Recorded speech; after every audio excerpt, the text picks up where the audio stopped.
Una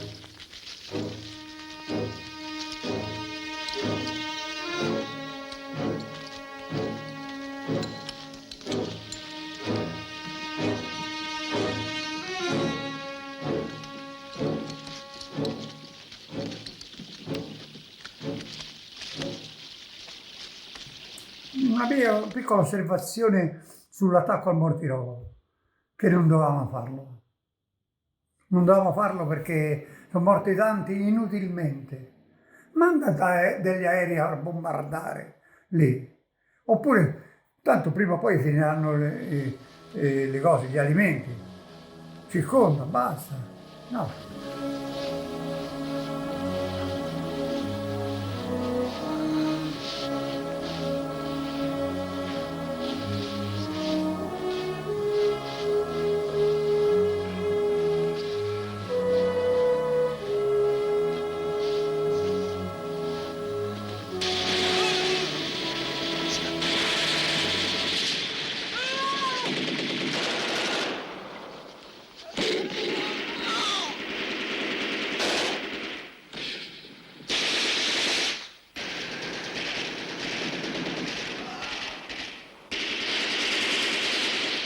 ¡Al riparo! ¡Al riparo!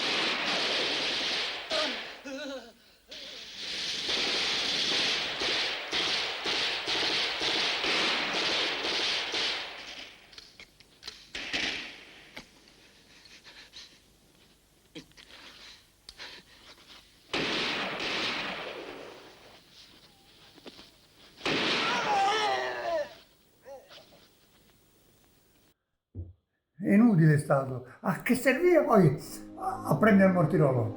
A cosa serviva? Diceva per dare una lezione morale, ma va. E noi dovevamo attaccare ancora, perché noi eravamo riserve, perché non eravamo potuti andare al primo attacco del monte, perché io avevo avuto la febbre, e anche mio fratello era in magazzino lui, e allora ci avevano preso tutti quanti per andare all'attacco. Poi abbiamo fatto la ritirata e siamo andati verso il Brennero, siamo andati. Ci devono essere degli americani, degli inglesi lì, ci devono essere. Ci hanno detto che erano strumentalizzati da ufficiali stranieri, americani soprattutto. Poi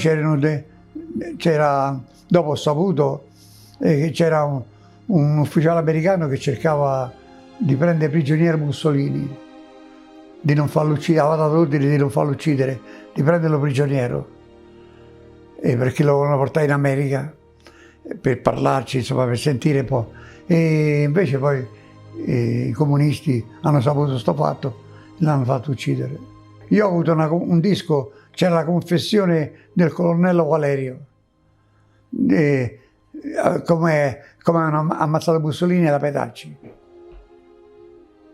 Le brigate nere, a voglia, specie a Milano, a Piazza San Sepolcro. A volte facevamo dei combattimenti assieme a loro. Per esempio a Coso, sulla piana di Schio, in provincia di Vicenza. Una grande retata abbiamo fatto con i partigiani lì. Poi quella volta sul Gran Paradiso, che abbiamo intercettato un lancio, cioè ce l'avevano già detto dei nostri agenti, arrivavano dei apparecchi a fare dei lanci, di armi e viveri per i partigiani, e sul Gran San Bernardo, su San Bernardo. Allora lì quella sera fanno i lanci e tutti i partigiani lì da prendere, e noi con le brigate nere lì e un gruppo di tedeschi l'abbiamo assaltati, ci siamo presi i lanci. E lì quella volta mi hanno dato lo sten a me, perché c'erano tanti sten, c'erano. Era un'arma, no, che aveva il caricatore da una parte così, che uno quando sparava così.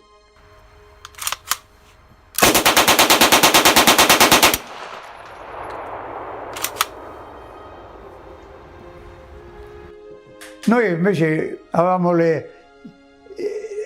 il primo plotone mitraglieri aveva la famosa Sega di Hitler, la chiamavamo, la Machine Gewehr, la T-42, la mitragliatrice, calibro 8,8. E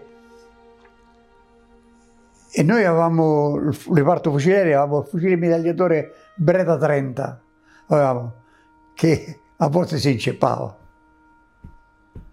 Poi avevamo le Saint-Étienne dei francesi, avevamo catturate ai francesi. Avevamo le cose, le bombe a mano, le sipe, e poi quelle tedesche pure, quelle col manico, però mi erano antipatiche quelli. A me piaceva la sipe, uno toglieva il coso, la doveva tenere in mano, e senza, non era a tempo quando aveva tolto la cosa, però l'anello che uno toglieva era l'anello di sicurezza. Dopo, se uno apriva la mano o te cadeva a terra, scoppiava. Poi noi la lanciavamo. Perché noi avevamo le bombe a mano stupide, quelle italiane, le romanine, le Breda. Avevamo che non faceva... Se uno gli scoppiava addosso, ti faceva un po' di danni, ma se scoppiava a 20 metri non faceva nulla. Qualche piccola scheggia. Invece quelle le sipe avevano i quadretti che spaccavano. Poi c'era il coso pure, il Panzerfaust, quello tedesco, no? No, io mai, no, c'era dei nostri addetti a tirarlo, quelli sì. Bisognava stare attenti a non stare dietro perché veniva la fiamma lì. Poi avevamo reparto la compagnia armi d'accompagnamento, avevamo noi, li chiamavamo i CC noi, e portavano le piastre, dei cannoni, non so che cannoni loro avevano. Poi una volta siamo andati in combattimento assieme agli alpini della Monterosa, quelli erano della Repubblica di Mussolini, alpini della Monterosa, verso la Valtellina, da quelle parti là. E abbiamo fatto, non so, rastellamenti vari.